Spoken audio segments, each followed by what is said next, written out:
Hello, everyone. Thank you so much for joining this recording. We will continue from chapter 22, but before that, let's spend some time in chapter 18 because it was cut off in one of our recordings. So, let me go ahead and share the screen.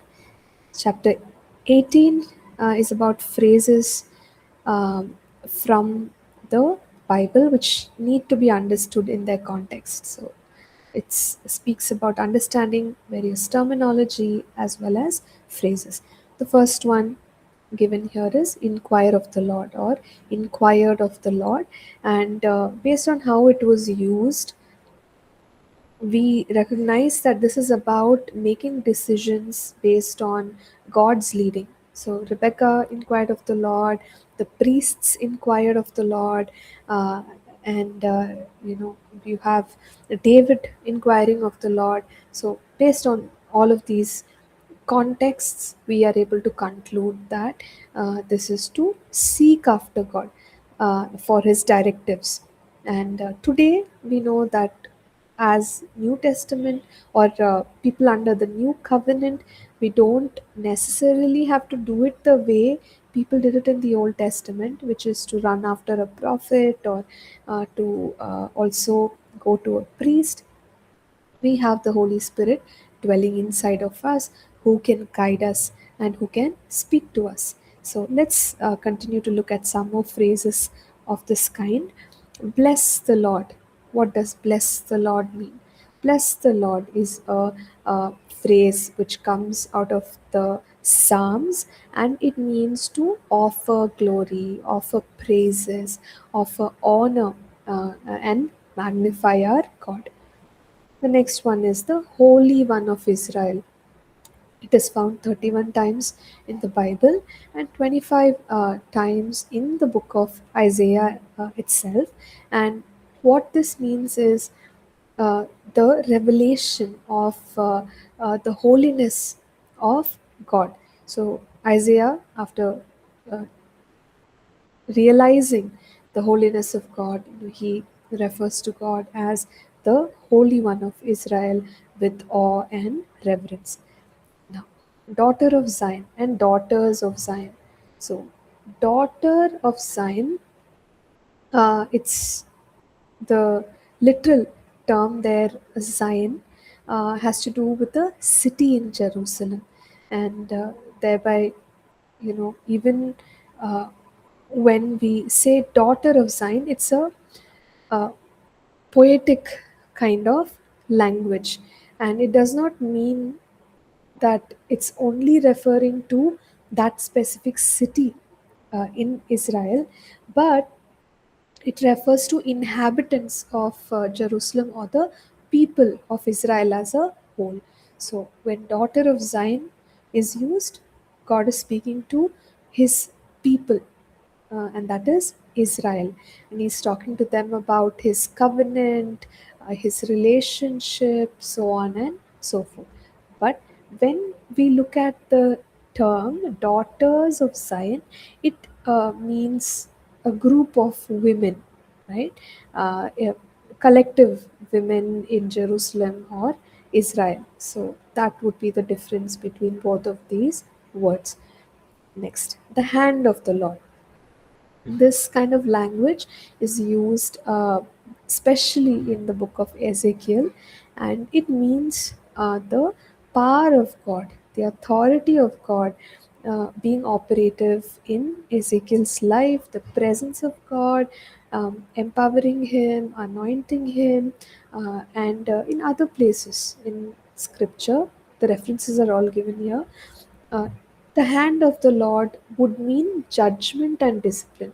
So one has to interpret it based on the context in which it is used. The hand of the Lord would also mean God's blessing and favor or God's guidance. Let's look at in Christ, in Him, in whom, or by Him, which is used in the New Testament. And Paul is the one who is using this kind of language, and he is referring to the believer's identity in what Christ has done for the believer. So that is the understanding that comes out of these terms. What is grace and peace? So, Paul quite often uses such language in his epistles, and this is a way of greeting the, or rather, saluting the believers, and it simply is proclaiming God's favor and peace over the lives of the people.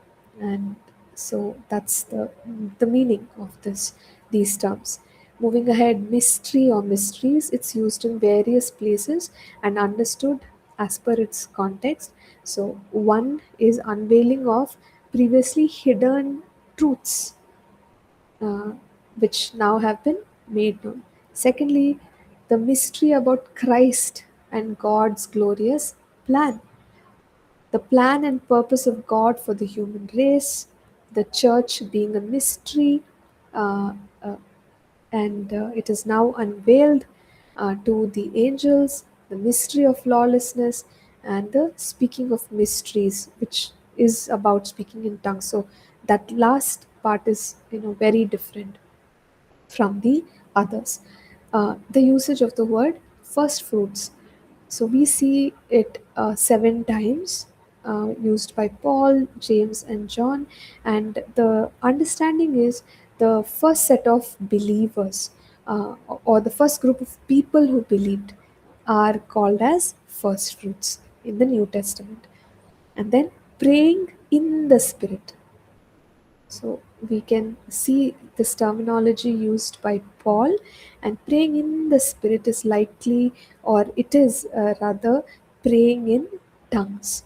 And we can even consider verses 14 and 15 here, where Paul says, "For if I pray in a tongue, my spirit prays, but my understanding is unfruitful."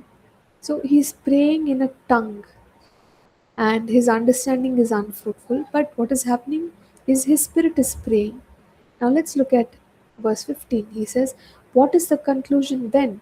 I will pray in the spirit and I will also pray with my understanding." So if we can notice here, there is understanding compared to praying in tongue, and here understanding compared to praying in the spirit, with the spirit or in the spirit. So then he's actually talking about praying in tongues when he says pray with the spirit. Again he goes on to say, "I will sing with the spirit and I will also sing with the understanding," where he's talking about praying in tongues. So in this case, we do know that this simply means to be praying in tongues. So we can, of course, extend this study and have an exercise where we look up words such as being spirit filled, and there are various phrases that may come under it, such as walking in the spirit, live in the spirit, fruit of the spirit. And so we can study those phrases as well and understand what they mean. We also have usage of words by Apostle John, such as love, abide, light, world, which are used quite often. So we could study them and see what they mean in each context. And the other example here is fullness of God, inner man, inward man, which also can be studied. So now let me stop sharing my screen so that I can quickly scroll down to chapter 22, and we are going to continue from there.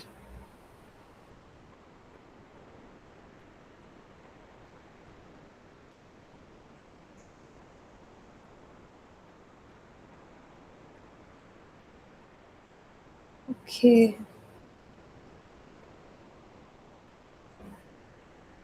quite a long way down. Yes, so we had stopped at the principles of logic, and now we will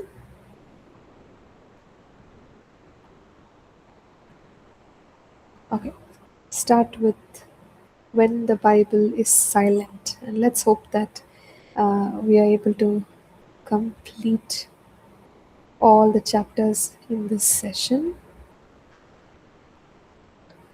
So, chapter 22 is about the Bible not stating a whole lot about specific themes or matters, and so we are saying that the Bible is silent on those subjects.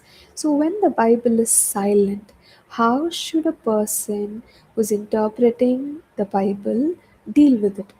So we look at some uh, guidelines to do that. So, firstly, we begin with the person of Jesus Christ and the nature of God. So, whatever interpretation we bring out of that passage, which seemingly is silent, should not contradict the person of Jesus Christ and the nature of God. So, we would know that. For example, like if there is a passage and we're thinking, does this mean that God in like we could go back to some of the Old Testament passages where it says an evil spirit from God troubled Saul. So now we have to interpret this passage, right? We know that God is a healer, and so such a statement would be contradictory to the nature of God. And that's how we interpret, even when it comes to something that is seemingly silent. S- we will interpret it and see whether our interpretation is aligning to the person of Christ or not. If it is not, then our interpretation is likely to be wrong. Now, apart from this, there are a few other things that we must be careful about. Our interpretation must also recognize that God does not override human will. God will express what is right and wrong, and he will invite us to choose what is right. So he's not going to force us to make any decisions. God is willing to reason with us. God treats everyone with love and fairness, and God does not compromise himself. So these become the standard of the of validating our interpretation.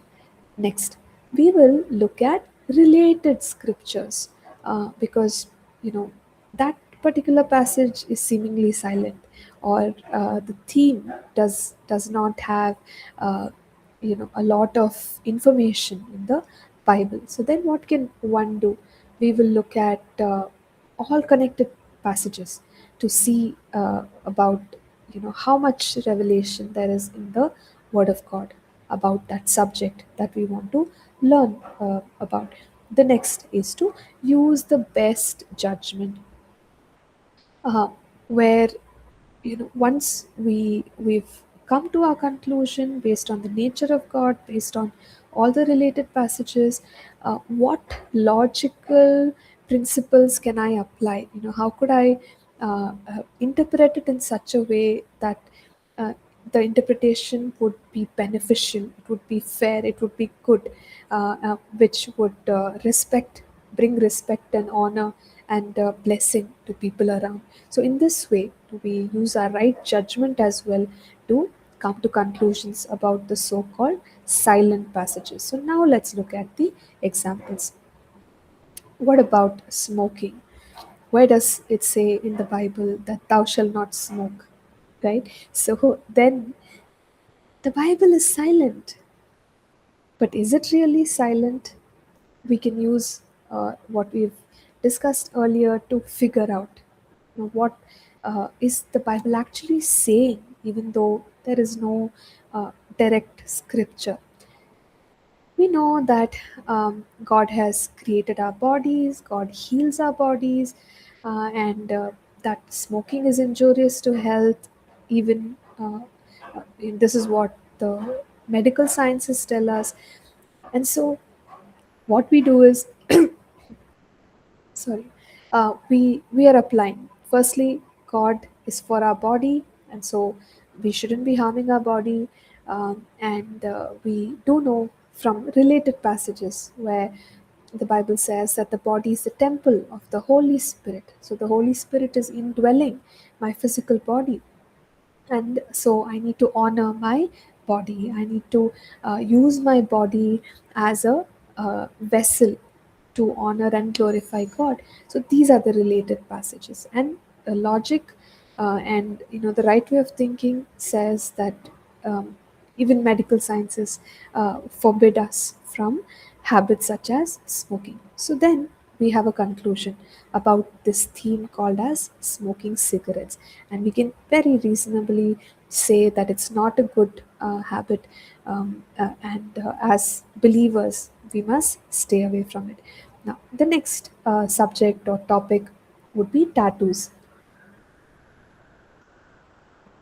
where we ask the question, uh, uh, is it okay for a believer to uh, tattoo himself? So when we look at the Old Testament, there are many passages that forbid uh, God's people from making cut marks on their bodies or having any form of marks or tattoos, and more specifically, they were connected to worship.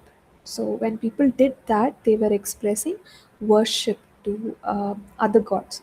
So God prohibited such unnatural disfigurement, as our notes here says, and asked them not to cut, mark, or tattoo. So that's very clear.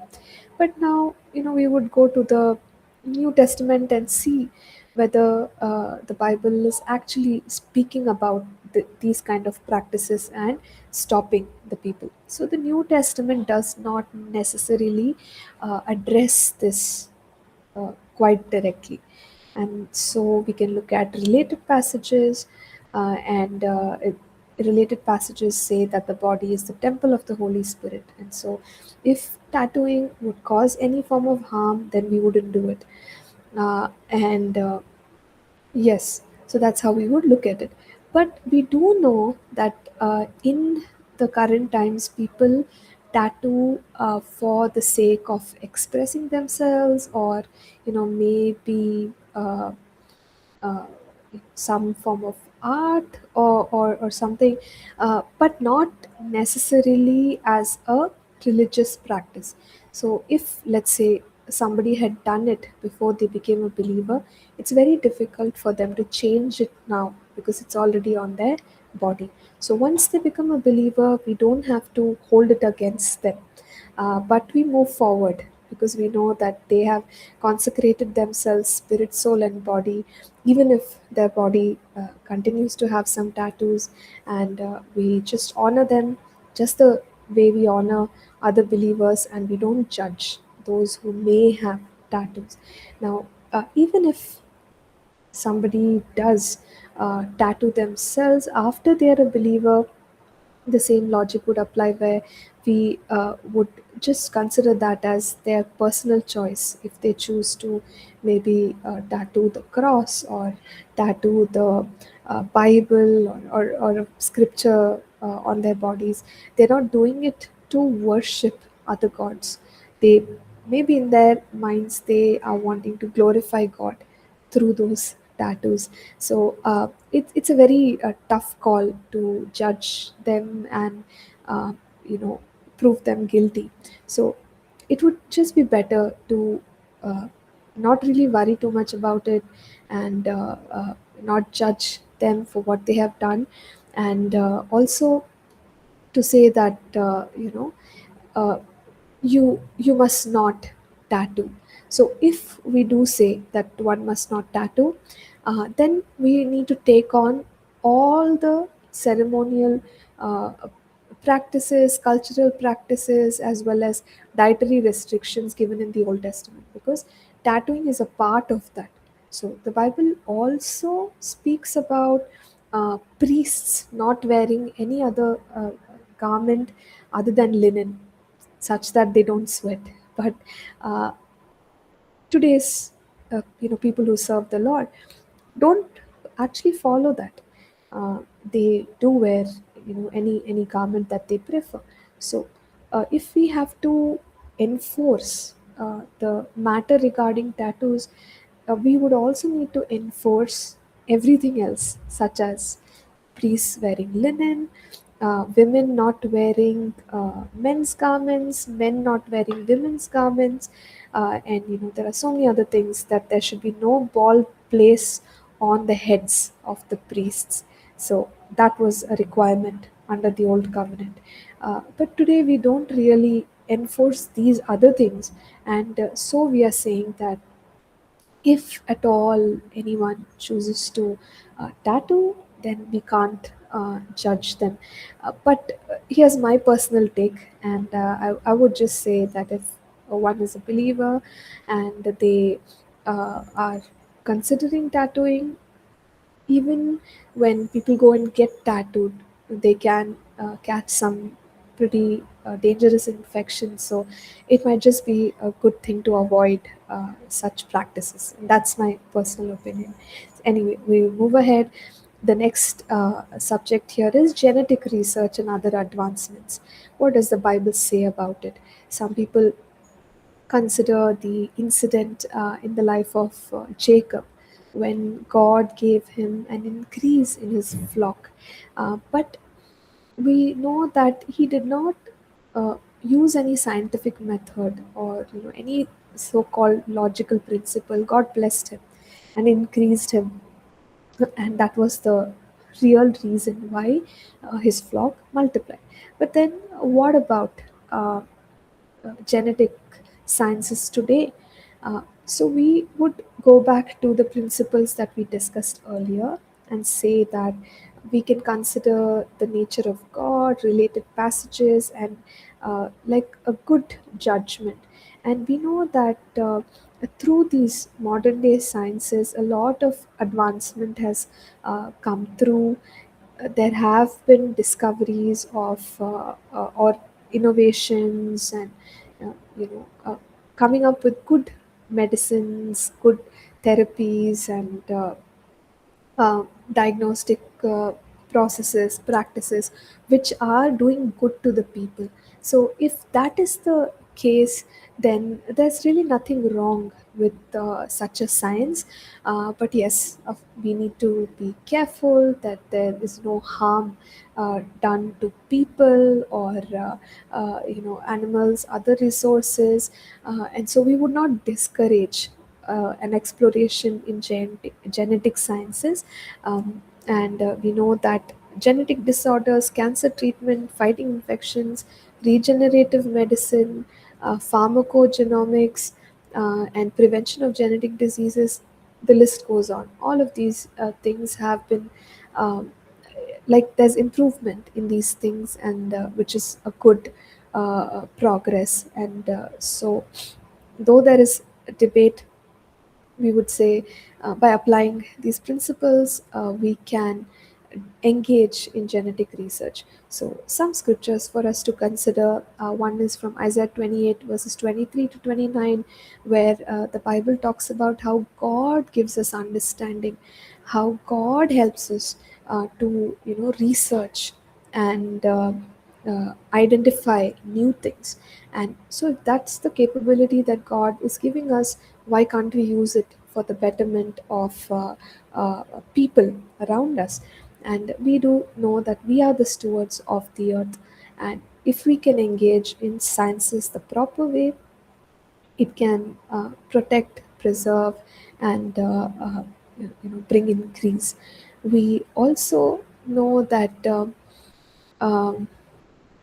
yeah, technology can be used in harmful ways, but one can plan ahead to stop the usage in harmful ways, and honor God in all things. And with these thoughts in mind, it's good to explore further. Let's move on to chapter 23.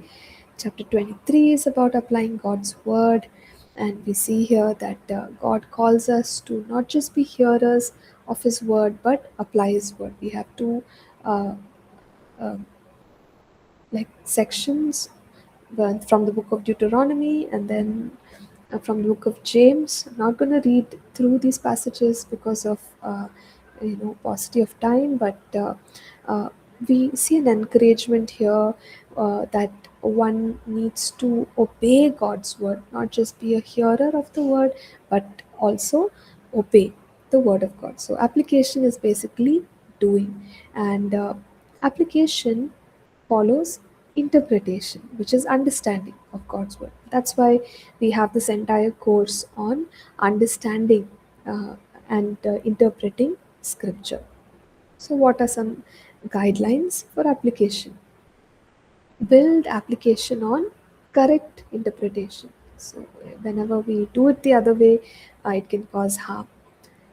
Next, apply the present truth. So, we have already spoken about the present truth earlier. So, one example which we have here in our notes is about the Sabbath. If we look at the strict laws about the Sabbath in the Old Testament and we impose it in the New Testament, then we are missing the present truth. But as we discussed, Old Testament in New Testament requires the lens of the New Testament. So now we consider this concept of Sabbath under grace uh, with the revelation of Jesus uh, giving his life for us on the cross. And so, based on that, a Sabbath is no longer a hard and fast day one that one needs to keep, but it's about a day set aside for worship, a day set aside for rest. It could be a Sunday, a Monday. I mean, of course, a Monday can't happen, but maybe a Friday or Saturday, whichever one people are able to pick and do this on. So that is the present truth. The third one is to stay with what is well understood, and that simply means that when the passage is seemingly unclear, we go with what we know. So, example, Job.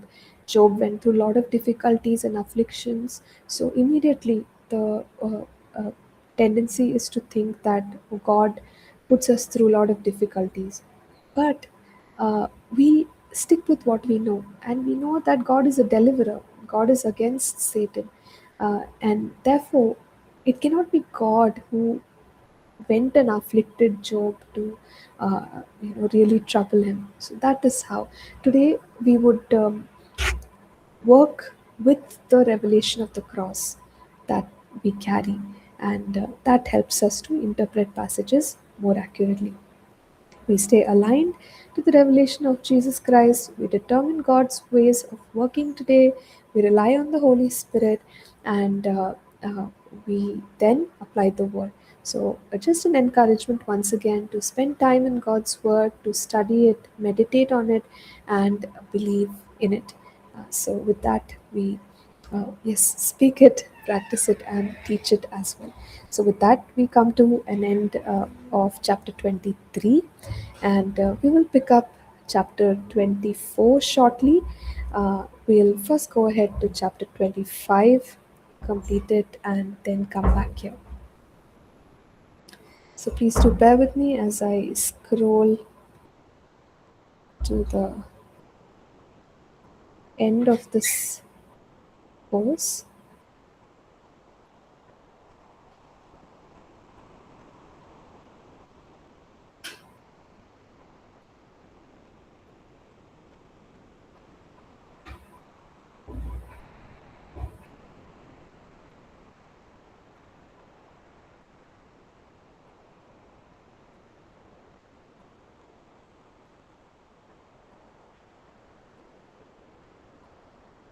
Yes. Uh, Sharing my screen with us, and we will discuss from chapter 25. So, chapter 25 talks about preaching and teaching the Word of God, and we've been saying repeatedly that one must take time to study the words so that we can work on interpreting scripture correctly. And once we have been able to do that, we can then proceed to preach and teach God's word. Uh, And communicating the truth of God's word involves both preaching as well as teaching. So, what is preaching? Preaching can simply be put as proclamation, where our primary objective is to inspire people, encourage people, and motivate people with scripture. Whereas teaching is more of explanation.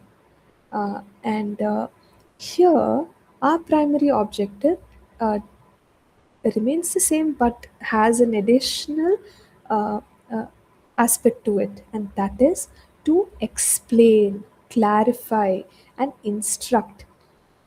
And when we teach the Word of God, uh, there is a better understanding in the hearts and minds of the listeners, so that they can then go back and they can apply it in their life. So these would be the differences between preaching, which is just a proclamation, teaching, which is to explain elaborately to help people understand and apply.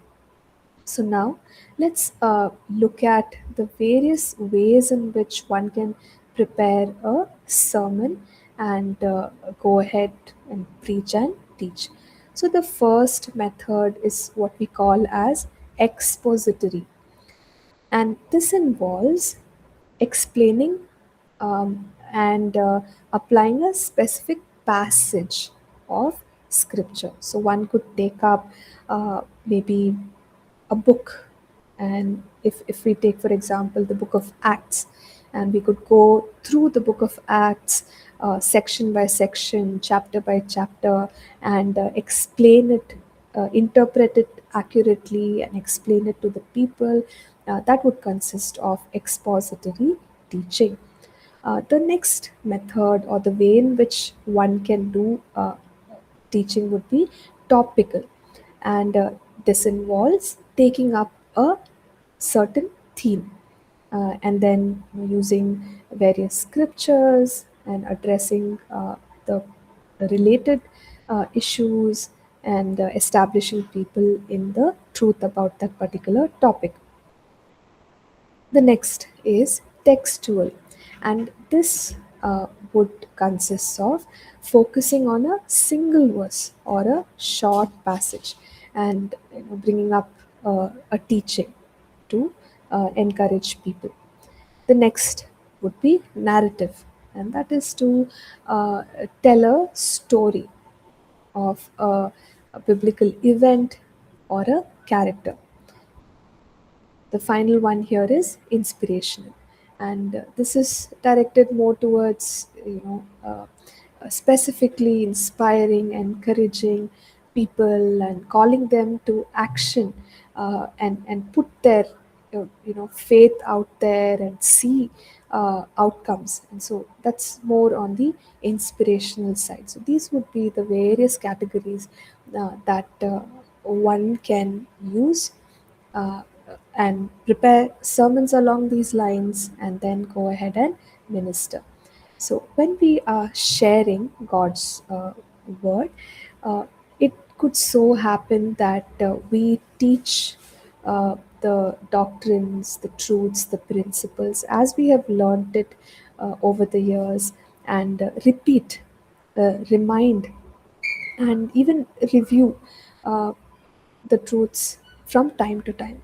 So this is to ensure that people have understood. It's to ensure that people have seen the value in these truths, and they are living by these truths. So it is in a sense old revelation, and uh, revelation which we have picked up over time does not need to be discarded. It's always valuable and it can be shared with people. So here in Matthew 13 verse 52, the passage says, "Then he said to them, therefore every scribe instructed concerning the kingdom of heaven is like a householder who brings out of his treasure things new and old." So the old is also good and valuable, which can be brought out.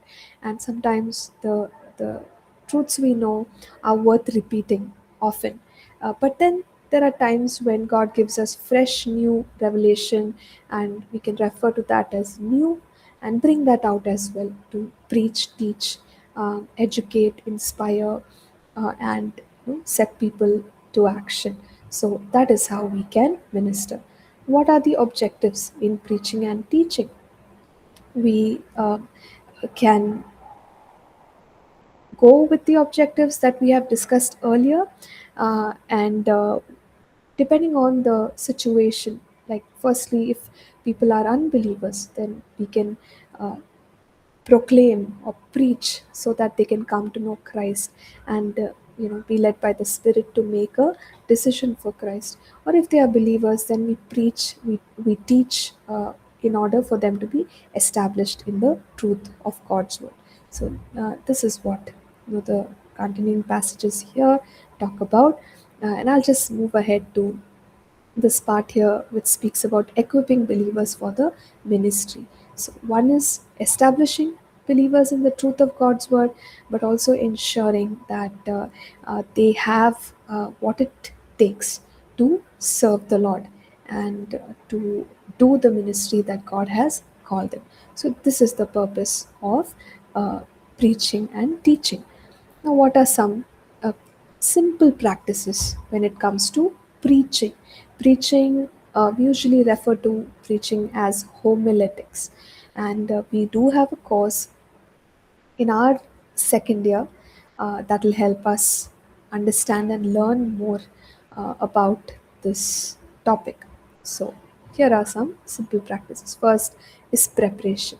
So, when we talk about preparation, it involves prayer, it involves study, then it involves structuring our content in a way that has a clear introduction, the body, and the conclusion. Secondly, delivery, where we are now sharing the content with people. So, how can we do this? Here are some good pointers. First is clarity, where whatever we are sharing needs to come through in in a way that people can understand. So we can use language which is simple, and ensure that people are getting what we are trying to say. Second is engagement, where we make our content interesting. So bringing in stories, illustrations, examples from our own lives, examples from elsewhere, and all of this will catch their attention, and then we'll be able to minister better. Passion, which is to bring out the message with enthusiasm, conviction, interest on from our side. When we do that, then they will also receive, and they will also uh, maybe even emulate it. Next is to preach the text and not our opinions. It's very easy to get carried away, but when we pay attention just to the text, it becomes easier for us to convey the truth and not mix it up with all kinds of other information. The next is to proclaim Christ, and make sure that people are able to hear the gospel and respond to it, and maintain simplicity and focus on a few key points. It can be very tempting to put together a lot of information. But let's also realize that sometimes way too much information can be distracting. So we can provide the necessary information wherever it is necessary, and keep it simple so that people get the point. We also explain the text clearly, uh, break it down if required, and also make it very use understandable concepts, teach contextually. We don't have to say more about it, we've learned a lot. Encourage active engagement whenever possible, which is asking questions, having discussions, and we should also instruct systematically. We can use aids that will enhance learning, such as visual aids, um, like PowerPoint, or right now I'm presenting my screen. Hopefully, that will be a double learning as you look at the text and listen to the sharing. So we can use tools. In today's world, we have so many tools that we can use. We can repeat, remind, and review, and that also helps with retaining the information. Finally, application, where we can show people how to apply it in their everyday lives. And we could even conclude our message with a call to action. So if we just share all of this information, but there is really nothing the person can do about it, then we've not served the purpose. So we can conclude with some relevant points that people can follow, call them to action, and also show them how to apply these truths in their life and their ministry. So, what are some things that we must avoid when we are ministering God's word? It would be firstly to not be casual in our language, not be improper or even vulgar. Sometimes we think that we are bringing the points out well by using loose talk, but that's not something that one must do while dealing with the word of God. So we keep our language very honorable, because we are speaking God's word. We avoid drawing attention to ourselves, and we avoid promoting ourselves. We also avoid doing politics, in the sense, based on how we speak, we can attract attention, but that's not something that we wish to do.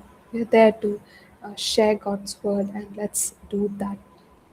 We also avoid demeaning and attacking individuals. We avoid criticizing and combating denominations, and we avoid manipulation or control of people. So, these are just some very high level thoughts about uh, preaching. So, we will stop this session here, and in the last session, we will pick up chapter 24, and that will be our concluding session as well. So, thank you so much for being on this or listening to this recording. See you soon in the next one. Thank you.